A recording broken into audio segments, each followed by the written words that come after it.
Монголын овг аймагуудын хооронд яс хаян хядгалзуулж, үе уулгалан зөмлөж явсан Амгай хааныг модон элчинд хадаж алсан эрдний цусан өсшийн тангарагтай зөрчтийн алтан улстай бүтэн 20 жилийн турш хатуу ширүүнээр зуралдан дайцны эцэст 1234 онд цаашаа бэхлэлтийг баруунаас лутшаар туг сүлднийхэн сэрэг зэвэр газарт хатах нэг усан дарав.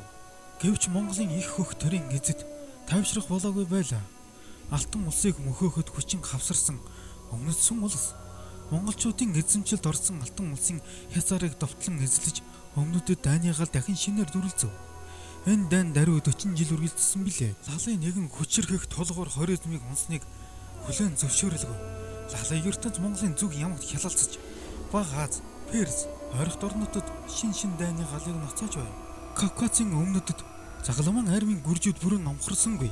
Солонгосууд хүртэл сэрэгтэй хорчийг буцангууд Монголын төлөөний бүх дарагч түшимдийг хороож дахин босов. Бүр 30 гаруй жилийн өмнө мэрэгдүүдийг өмгөөлдөн авч монголчуудын өмнө сэлмэ далаасан Кавчакуудын хүч алс баран умардад хэвээр байлаа.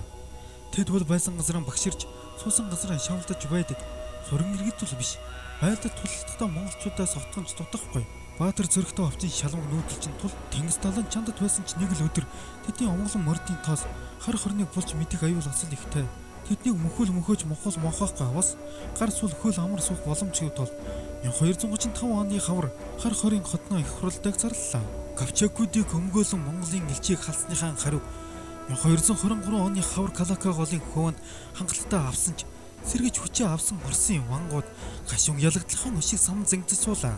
Мөн зэв сүбэдэн нарыг Европоос буцах замд 1224 онд итгэлийг эвдэн Монголын цэрийн арга хударгаар довтлон хэдэн мянган хэрцрийг алж утгасан ижлийн Булгар асуу бурцууд хэгжүүн хэвээр байлаа. Тэдэн сануулах өгөхгүй хаваасыг дайчин их хар сүлд гундах билээ. Эдгээр Монголд дайсагнах дайсныг дарахаар их гүрнийхэн өгөөдөө 1235 онд хар хорин хотно Монголын язгуур ихэс дээдс Баатар нойтын их хуралдааг зарлалаа. Их хуралдаа улс төр цэрэг дайны асуудлыг дэлхийн ингээр хэлэлцээд дэлхийн төхийг өөрчилж улс үндэстнүүдийн хувь заяаг шийдэх дараах шийдвэрүүдийг гаргажээ. Зүүн Солонгосыг номонд нь оруулах, өмнөдөд сүм улстай дайтах. Баруун Кавчакуудыг мөсгөл үгүй болгож Оросын вангууд ижлийн Булгаруудыг дарах. Улмаар баруун хил хязгаарыг бүрэн аюулгүй болгохын тулд Европыг түнших. Шаардлагатай бол байлдан дагуулах. Ойрхот орнуудад дайны халыг идэвхжүүлэх. Лалын ертөнцид хатуухан сануулах өгөх. Эндхийн урдд цэрэг илгэн аюул бий эсхийг турших зэрэг байлаа. Угайндан зүч хааны ууган хүү бат болон дорноос өрний хөртлөл шувтлан дайдсан. Их нутагтай Уран хаан төмөрт тэрэг тэмээн алдарсан. Чингисийн дөрвөн хошуучийн нэг алдар цөбөтэй Баатарт нарт даалгажээ. Бүх хан хөвгүүдийн ахмадуудад энэхүү аян дайнд өөр цэрэг армийг өдөртөн оролцохыг үүрэг болгожээ. Төөхөнд хан хөвгүүдийн аян дайн гэж нэрлэжээ. Энэ дайнд их хаан өгөөдөн хөвгүүдээс Хүюг хожим Монголын 3 дахь их хаан болсон.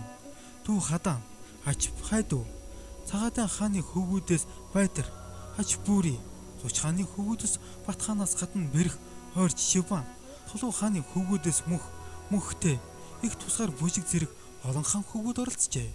Тэд юуны өмнө Кавчакууд, Оросын вангууд, ижлийн Булгаруудаас ял асуух ёстой. Ийхүү ял асуухын мөн чанарыг төвчжээ бор үнэхээр ч хэлсээр халагдсан хүмүүсийн үсийг нэхгүй орхивол дундад эртний монголчуудын хувьд уучлаж болшгүй гэмт хэрэг болох байлаа.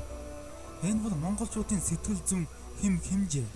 Чингис хааны их засаг хуулиар батлагдсан хуйлзан хэмжээ гэж тодорхойлсон байдаг.